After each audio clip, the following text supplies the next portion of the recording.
काहीही झालं नाही.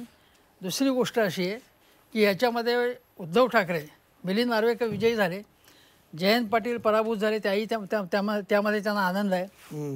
पण त्यांचं दुःख कदाचित हे असू शकेल की एकनाथ शिंदेची मतं त्यांना तिथे काही महायुतीची कुठलीच मतं फुटली नाही. ना भाजपची फुटली, ना शिंदेची फुटली, अजित पवारांची पण सुद्धा फुटली नाही. उलट पक्षी या तिघांना ॲडिशनल मतं मिळाली आहेत. काँग्रेसची मतं 7-8 फुटली असण्याची शक्यता आहे याच्यावरून वाटते.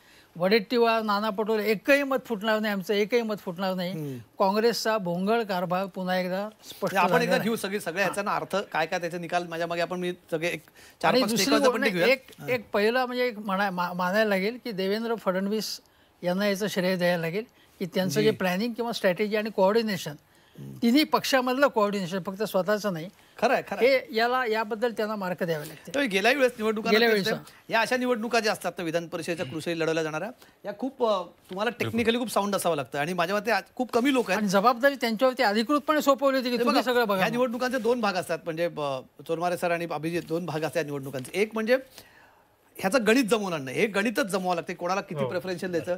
दुसरा आणि महत्त्वाचा भाग तुमची मतं इंटॅक्ट ठेवणं.